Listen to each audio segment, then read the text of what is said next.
ప్రభువు నామమున అందరికీ వందనాలు. ఈరోజు దేవుని వాక్యం నుంచి ఒక అంశాన్ని మనము నేర్చుకుందాము. అంశం పేరు ఏమిటంటే, జ్ఞానవంతురాలు తన ఇల్లును కట్టుకొనును, మూఢురాలు తన ఇల్లును తానే ఊడబెరుకుకొనును అటువంటి ఈ అంశం మీద మనము కొద్ది నిమిషాలు దేవుని వాక్యాన్ని మనము ధ్యానం చేద్దాము. సామెతల గ్రంథము 14వ అధ్యాయం 1వ వచనం నుంచి మనము చదువుకుందాము. సామెతల గ్రంథము 14వ అధ్యాయము 1వ వచనాన్ని మనం చదువుకుందాము. జ్ఞానవంతురాలు తన ఇల్లును కట్టును, మూఢురాలు తన చేతులతో తన ఇల్లు ఊడబెరుకును. మనకి ఈ వచనంలో ఇద్దరు స్త్రీలు మనకి కనిపిస్తారు. మొదటగా స్త్రీ జ్ఞానవంతురాలు తన ఇల్లుని కట్టుకుంటుందంట. మరి కింది లైన్లో మూఢురాలు తన ఇల్లును తానే ఊడబెరుక్కునను అని ఇక్కడ వ్రాయబడింది. కాబట్టి మరి ఇల్లు అంటే ఏ ఇల్లు? మనము నివసిస్తున్నటువంటి ఒక బిల్డింగు కాదు. మనం కట్టుకుంటాం కదా బిల్డింగు, ఆ ఇల్లుకి జ్ఞానం అవసరం లేదు కదా. ఆ ఇల్లుకి మనకి జ్ఞానం అవసరం లేదు. డబ్బు ఉంటే సరిపోతుంది ఇల్లు కట్టుకునేకి. కాబట్టి ఒకవేళ చరిత్రలో జ్ఞానం లేని స్త్రీ అండి తను కట్టుకున్నటువంటి ఒక బిల్డింగ్ తననే ఊడబెరికేసిందనే చరిత్రలో మనం ఎక్కడ వినలేదు, చూడలేదు. కాబట్టి ఇక్కడ జ్ఞానము కలిగినటువంటి స్త్రీ ఇల్లు కట్టుకుంటుంది, జ్ఞానం లేని స్త్రీ ఇల్లు ఊడబెరుక్కుంటుంది అనేటువంటి విషయాన్ని కనుక మనం ఆలోచన చేసినట్లయితే, ఇల్లు అనగానే కుటుంబము లేకుంటే తన శరీరము అని కూడా మనం భావించుకోవచ్చు. తన జీవితం అనేటువంటి తన ఇల్లు, తన కుటుంబము అని కూడా మనము అనుకోవచ్చు. అంటే జ్ఞానము కలిగి ఎవరైతే ఈ భూమి మీద ఉంటారో తన కుటుంబాన్ని కట్టుకుంటుంది, తనను తాను కూడా కట్టుకుంటుంది.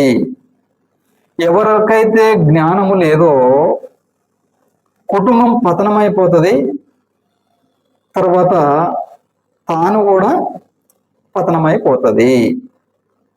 ఆ విషయమే ఇక్కడ వ్రాయబడుతున్నటువంటి మాట.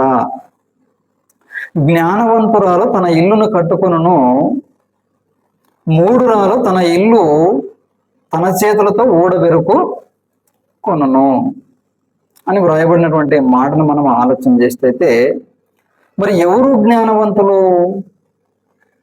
అలా జ్ఞానము కలిగి తన కుటుంబాన్ని కట్టుకున్నటువంటి వారు ఎవరైనా దేవుని వాక్యములో ఉన్నారా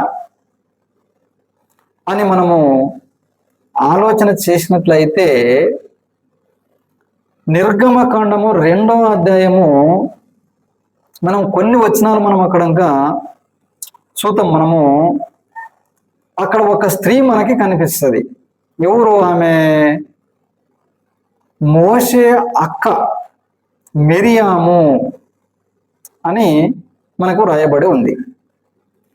మోషే ఈ లోకములో జన్మించినప్పుడు ఆ ఐగుప్తు దేశంలోన ఐగుప్తుని పరిపాలిస్తున్నటువంటి ఒక రాజు ఒక ఆజ్ఞ జారీ చేశాడు. అక్కడంక ఏ ఆజ్ఞ అమల్లో ఉంది?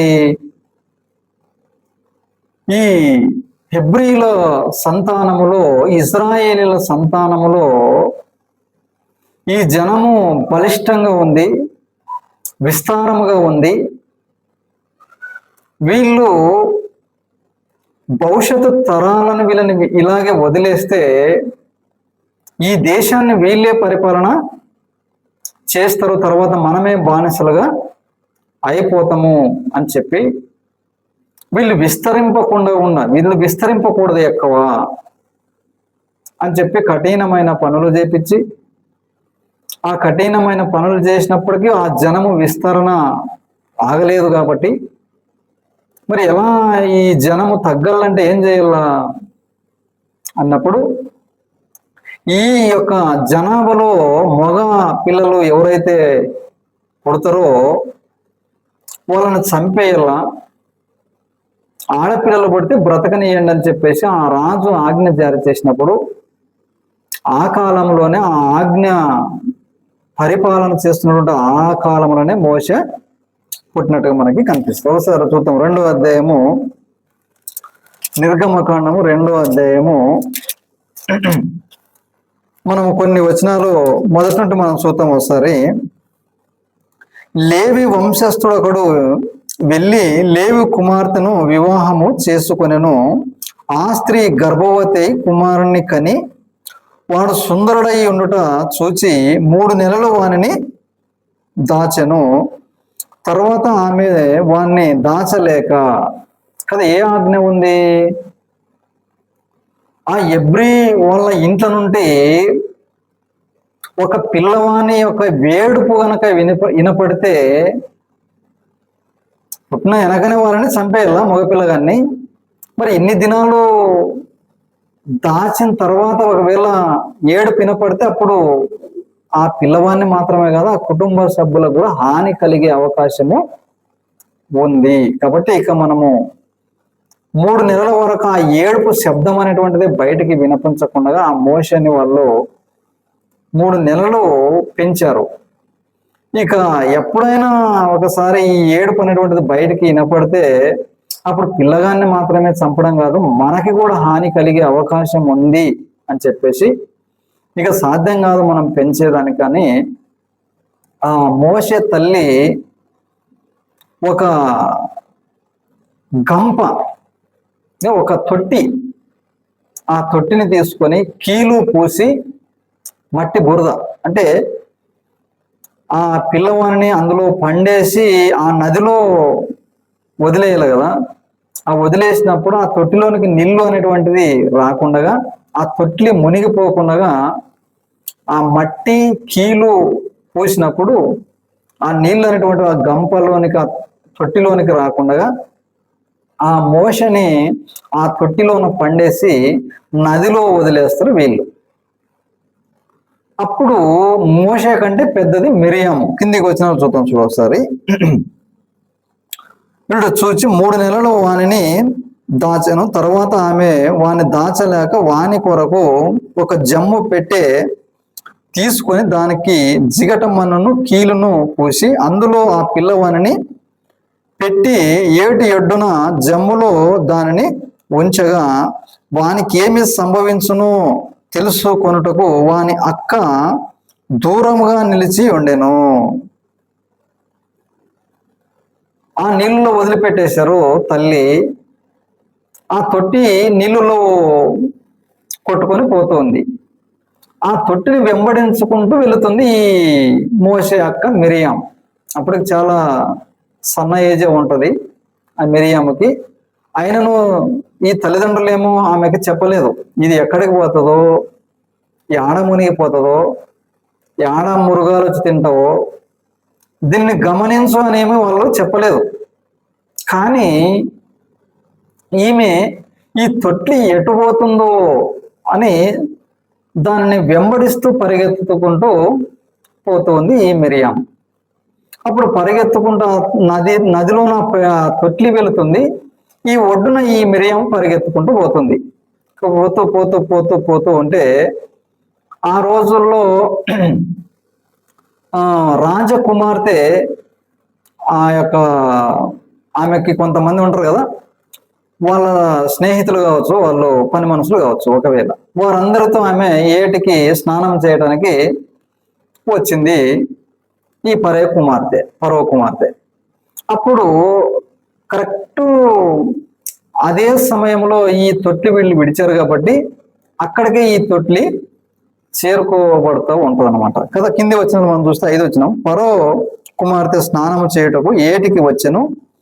ఆమె పనికెత్తెలను ఏటు ఎడ్డున నడుచుచుండగా ఆమె నాచులోని ఆ పెట్టెను చూచి తన పనికెత్తె నొకతను పంపి దాన్ని తెప్పించి తెరిచి ఆ పిల్లవానిని చూచినప్పుడు ఆ పిల్లవాడు ఏడ్చుచుండగా చూచి వాని యందు కనికరించి వీడు హెబ్రీయుల పిల్లలో నొకడనెను. అప్పుడు వాని అక్క ఫరో కుమార్తెతో, నీ కొరకు ఈ పిల్లవానిని పెంచుటకు నేను వెళ్ళి హెబ్రీ స్త్రీలో ఒక దాదిని పిలుచుకొత్తునా అనెను. ఈ ఆలోచన చూడు, ఈ ఆలోచన ఎవరు చెప్పలే. ఎప్పుడైతే ఈ రాజకుమార్తె స్నానం చేస్తుందో ఆమెకున్నటువంటి పనికత్తెలలో ఒక ఆమెను పంపించి ఆ యొక్క తొట్టిని తీసుకొని వచ్చి ఆ తెరిచి చూసినప్పుడు పిల్లవాడు సుందరుడై ఉండి, అప్పుడు దేవుడు ఈమెకి ఈ పిల్లవాడిని పెంచుకుందాము అనేటువంటి కనికరము కలిగేటట్టుగా దేవుడు ఆమెకి బుద్ధి పుట్టించినట్టుగా మనకు కనిపిస్తుంది. అప్పుడు సలహా ఏమిస్తుంది చూడు, అక్క ఏమని సలహా ఇస్తుంది కదా, నీ కొరకు ఈ బాబుని పెంచుకుంటే ఎంత బాగుంటది కదా. అప్పుడు ఈ ఎవరినో ఒక దాదిని తీసుకొని వస్తాను, నీ కొరకు పెంచుతుంది ఆ దాది అనే సలహా చెప్పినప్పుడు ఇదేదో బాగుంది కదా అనేటట్లుగా అనిపించి అప్పుడు చెప్పినప్పుడు కరెక్ట్ ఈ మిరియాము వెళ్ళి కరెక్ట్ మళ్ళీ మోషే తల్లినే తీసుకొని వస్తుంది. వచ్చినప్పుడు ఇప్పటి నుంచి ఈ పిల్లవాణిని నా కొరకు పెంచు, నీకు జీతం ఇస్తానని చెప్పి ఈ రాజకుమార్తె ఒప్పందం చేసుకుంటారు. అంటే ఇక మన చేదాటిపోయే పిల్లగాడు అనేటువంటి సమయంలో ఈ మిరియాము ఎంత సలహా ఇచ్చింది చూడండి, ఎంత విచిత్రము. అంటే తన కుటుంబాన్ని రక్షించుకునేటువంటి తెలివితేటలు కలిగి జీవించింది ఈ మిరియాము అనేటువంటి విషయం మనకు ఇక్కడ స్పష్టంగా అర్థమవుతుంది కదా. ఆ చిన్న ఏజ్లోన కదా, ఎక్కడో పాడుకుంటా తిరిగేటువంటి ఈ ఏజ్లోన అంత సమయాన్ని అంత శ్రమని వెచ్చించి ఇంత చేసిందంటే ఆమె తెలివితేటతుడు కదా. అంటే జ్ఞానం కలిగి ఉంటే ఒక స్త్రీ ఇల్లును కట్టుకుంటది కదా. ఇప్పుడు ఒక చనిపోయేటువంటి ఒక వ్యక్తిని తమ తెలివితేటలు అంటే జ్ఞానమును బట్టి కాపాడుకున్నది అనేటువంటి విషయం మనకి ఇక్కడ స్పష్టంగా అర్థమవుతుంది. కాబట్టి ఈ విధంగా తన కుటుంబాన్ని కట్టుకున్నటువంటి ఒక స్త్రీ జ్ఞానవంతురాలని పిలువబడుతుంది కదా. అదే జ్ఞానవంతురాలు తన ఇల్లుని కట్టుకుంటుంది, తన కుటుంబాన్ని కట్టుకుంటుంది కదా. అదే జ్ఞానం గనక ఒకవేళ లేకుంటే ఆ స్త్రీ తన కుటుంబాన్ని తన ఇంటిని తానే ఊడబెరుక్కుంది అనేటువంటి విషయం కూడా మనము కింది మాటల్లో మనకు కనిపిస్తుంది. కాబట్టి ఆ విషయాన్ని కనుక మనము చూసినట్లయితే మన కొత్త నిబంధనలోనూ ఒక సంఘటన మనకి కనిపిస్తుంది. ఒకసారి మార్కు సువార్త 6వ అధ్యాయం చూడండి. ఒకసారి మార్కు సువార్త 6వ అధ్యాయము, మార్కు సువార్త 6వ అధ్యాయము కొన్ని వచనాలు మనం ఇక్కడ ఇంకా చూసినట్లయితే 17వ వచనం చూద్దాం. 6వ అధ్యాయం 17వ వచనం చూద్దాం ఒకసారి. హెరోదు తన సహోదరుడగు ఫిలిప్పు భార్య అయిన హెరోదియను పెళ్లి చేసుకొనినందున యోహాను నీ సహోదరుని భార్యను చేర్చుకొనుటకు నీకు న్యాయం కాదని హెరోదుతో చెప్పెను కనుక ఇతడామె నిమిత్తము యోహానును పట్టి తెప్పించి చెరసాలలో బంధించి ఉండెను. ఆ యూదులను పరిపాలన చేస్తూ ఉన్నాడు యేసుక్రీస్తు కాలంలో ఈ హెరోదు అనేటువంటి వ్యక్తి. మరి ఈ యూదులను పరిపాలన చేస్తూ ఉన్నటువంటి ఈ వ్యక్తి తన తమ్ముడైనటువంటి ఫిలిప్పు భార్యని కదా అక్రమ సంబంధాలు అని అంటాం కదా మనము కదా. ఈతను ఏం చేశాడంటే డైరెక్ట్గా ఇంట్లోనే తెచ్చి పెట్టుకున్నాడు ఫిలిప్పు భార్యని ఈ హెరోదు.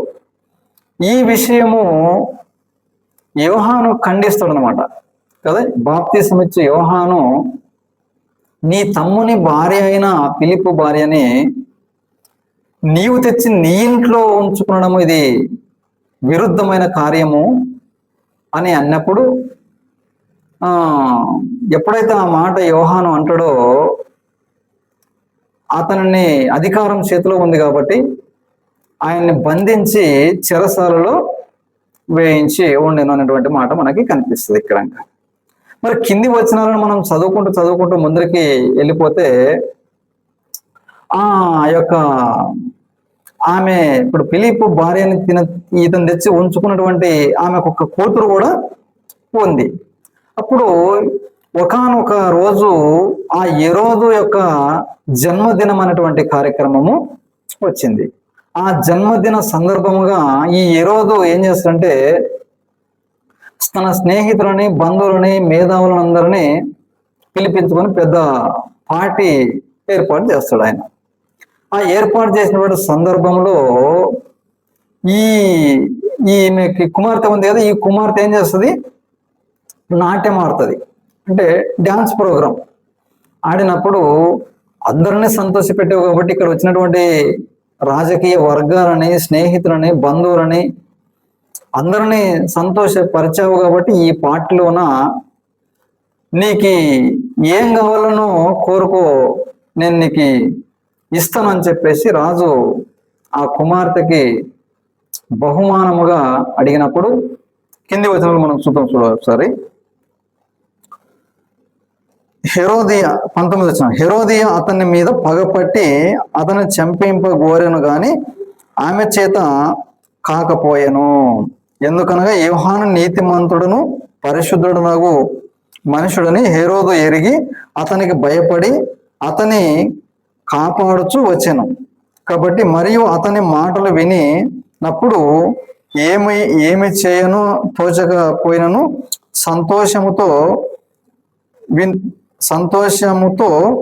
వినుచుండెను.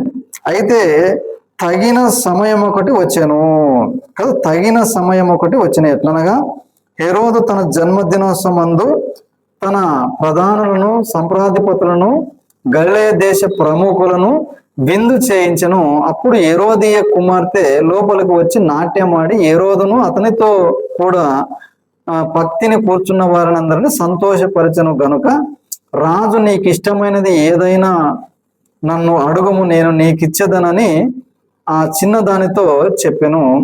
మరియు నీవు నా రాజ్యంలో సగం మట్టుకు ఏమి అడిగినను నీకు ఇచ్చేదనని అతడు ఆమెతో ఒట్టు పెట్టుకొనెను కదా. ఈ రాజు ఆ కుమార్తెకి ఒట్టు పెట్టుకున్నాడంట, నీవు నన్ని నా యొక్క సమూహాన్ని నీవు సంతోషపరిచావు కాబట్టి నీకు నేను ఒక బహుమానాన్ని ఇస్తాను, నా రాజ్యంలో సగ భాగం కూడా నీకు ఇస్తాను, నీవు కోరుకో అని చెప్పేసి అడిగినప్పుడు ఈ చిన్న కుమార్తె కదా, మిరియాం మనం చూస్తాం కదా, ఆ మిరియాం అంత కుమార్తె, మరి ఈమెకు కూడా ఒకవేళ జ్ఞానం ఉంటే మన జీవితంలోనూ సుఖపడేటువంటి విషయం ఒక ఎమ్మెల్యే సీట్ అడగచ్చు, ఒక ఎంపీ సీట్ అడగచ్చు కదా, ఏదైనా అడగచ్చు, లేదంటే ఒక బిల్డింగ్ అడగచ్చు, కొంత ఆస్తి అడగచ్చు, కొంత డబ్బు అడగచ్చు. మన జీవితాంతము మనము సుఖపడే విధంగా మనము అవకాశం వచ్చింది అని అడగచ్చు కదా. అవన్నీ ఈమె అడగలేదు, ఆ పాప అడగలేదు. ఎక్కడికి వెళ్ళింది, తన తల్లి దగ్గరికి వెళ్ళింది. ఆ తల్లికి ఒకటి ఉంది కదా, నేను పెట్టుకునేదే అక్రమ సంబంధం, ఈ అక్రమ సంబంధానికి ఒకడు అడ్డుపడుతూ ఉన్నాడు, వాని పీడ విరగడ చేయాలా. ఎవరు, యోహాను కదా, మా ఇద్దరం అక్రమంగా కలుసుకుంటున్నాము, ఈ విషయం తప్పని చెప్పి జనాలకి పుకారు లేపుతున్నాడు, కాబట్టి ఈ మనిషిని లేపేస్తే ఇక మాకు అదుపు లేకుంటుంది అనేటువంటి విషయము సమయం అనేటువంటిది, ఆ సమయం కొరకు ఎదురు చూస్తున్నటువంటి ఈ హెరోదియా ఆ సమయం అనేటువంటిది వచ్చే ఒక సమయానికి అప్పుడు ఇదే మనకి మంచి అనుకూల సమయము అని చెప్పేసి ఈ యొక్క కుమార్తె తల్లి దగ్గరికి వెళ్తుంది. 24 వచనం చూద్దాం. కనుక ఆమె వెళ్ళి నేనేమి అడిగేదనని తన తల్లితో అడగగా ఆమె బాప్తిసమిచ్చి యోహాను తలను అడుగుమనెను.